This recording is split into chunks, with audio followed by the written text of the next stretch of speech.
رنگ سرخ یا گندمی ہوگا، سر کے بال حبشوں کی طرح ہوں گے، ناک چونچ کی طرح ہوگی، بائیں آنکھ سے کانا ہوگا، دائیں آنکھ میں انگور کے بقدر ناخنا ہوگا۔ اس کے ماتھے پر کاف، الف، فا اور را لکھا ہوگا، جس کا مطلب ہے کافر، جسے ہر مسلمان بآسانی پڑھ سکے گا۔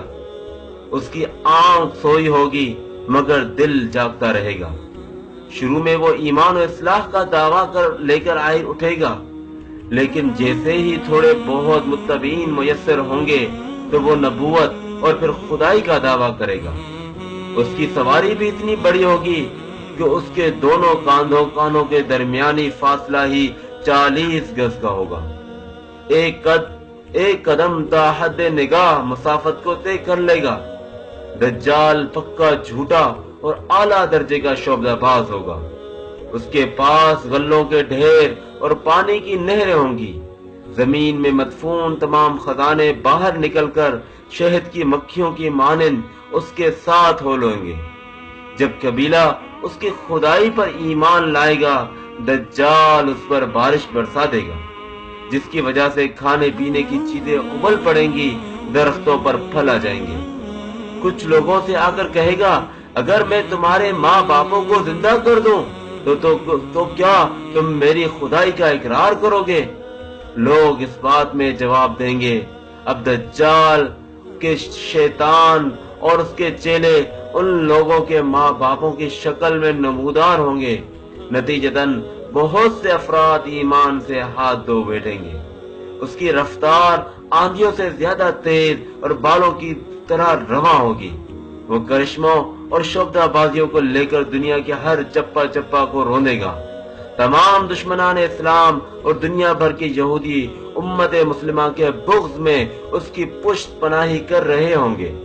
وہ مکہ معظمہ میں گھسنا چاہے گا، مگر فرشتوں کی پہرے داری کی وجہ سے ادھر گھس نہ پائے گا، اس لیے نامراد اور ذلیل ہو کر واپس مدینہ منورہ کا رخ کرے گا۔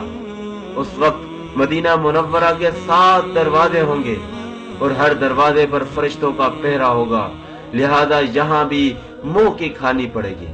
انہی دنوں مدینہ منورہ میں 3 مرتبہ زلزلہ آئے گا، جس سے گھبرا کر بہت سارے بے دین اور کمزور ایمان والے لوگ شہر سے نکل کر بھاگ نکلیں گے۔ باہر نکلتے ہی دجال انہیں لقمہ تر کی طرح نگل لے گا۔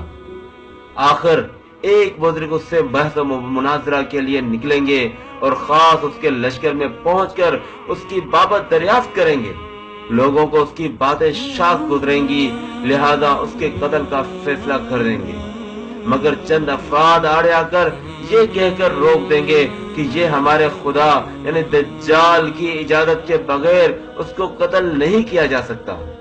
چنانچہ اس بزرگ کو دجال کی دربار میں حاضر کیا جائے گا، جہاں پہنچ کر یہ بزرگ چلا اٹھے گا کہ میں نے پہچان لیا کہ تو ہی دجال ملعون ہے، اور رسول اللہ صلی اللہ علیہ وسلم نے ہمیں تیرے ہی خروج کی خبر دی تھی۔ دجال اس خبر کو سنتے ہی آپے سے باہر ہو جائے گا اور اس کو قتل کرنے کا فیصلہ کر دے گا۔ درباری فوراً اس کے 2 ٹکڑے کر دیں گے۔ دجال اپنے حواریوں سے کہے گا کہ اب اگر میں اس کو دوبارہ زندہ کر دوں تو کیا تم کو میری خدائی کا پختہ یقین ہو جائے گا؟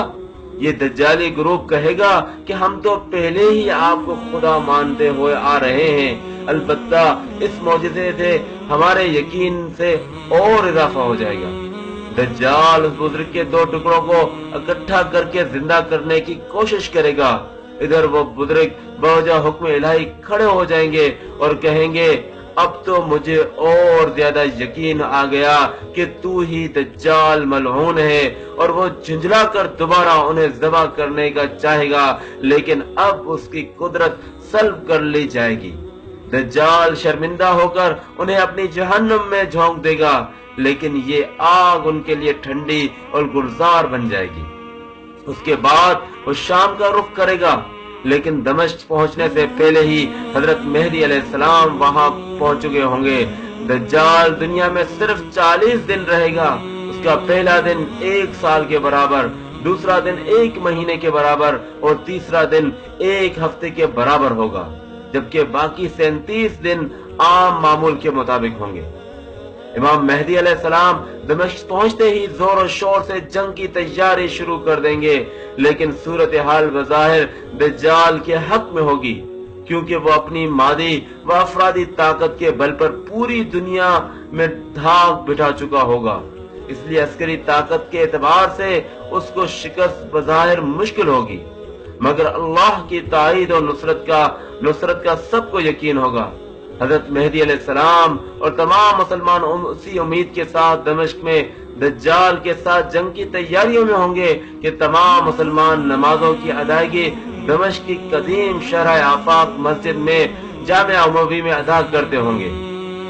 امام مہدی علیہ السلام ایک دن نماز پڑھانے کے لیے مصلی کی طرف بڑھیں گے تو عین اسی وقت حضرت عیسیٰ علیہ السلام کا نزول ہوگا۔ نماز سے فارغ ہو کر لوگ دجال کے مقابلے کے لیے نکلیں گے۔ دجال حضرت عیسیٰ علیہ السلام کو دیکھ کر ایسا گھلنے لگے گا جیسے نمک پانی میں گھل جاتا ہے۔ پھر حضرت عیسیٰ علیہ السلام آگے بڑھ کر اس کو قتل کر دیں گے، اور حالت یہ ہوگی کہ شجر و حجر آواز لگائیں گے کہ اے روح اللہ میرے پیچھے یہودی چھپا ہے، چنانچہ وہ دجال کے چیلوں میں سے کسی کو بھی نہ چھوڑیں گے۔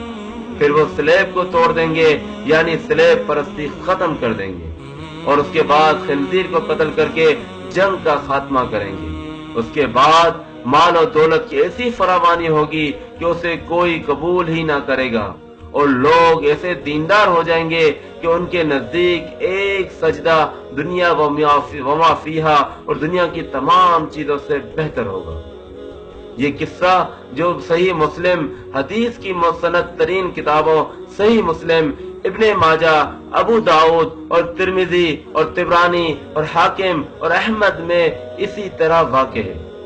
یاد رہے کہ فتنہ دجال سے آگاہی تمام انبیاء اسلام کی سنت ہے، جبکہ یہ آج سنت مٹتی جا رہی ہے اور لوگ دین سے دوری اپناتے جا رہے ہیں اور ایسے میں دجالی فتنوں کی طرف بڑھتے جا رہے ہیں۔ تو ایسے میں آپ کی یہ بھی ذمہ داری بنتی ہے کہ اس پیغام کو، اس حدیث کے پیغام کو، نبی کریم صلی اللہ علیہ وسلم کی جانب سے جو شیطان دجال کے متعلق جو علامات نشانیاں بتائی گئی تھی، ان کو آگے پھیلانا، آگے لوگوں تک پہنچانا آپ کی ذمہ داری بنتی ہے۔ آخر میں آپ سے بس یہی گزارش ہے کہ ایک مرتبہ، کم از کم ایک مرتبہ اس ویڈیو کو شیئر کر کے اس اپنے فریضے اور ذمہ داری کو پوری کر دیں۔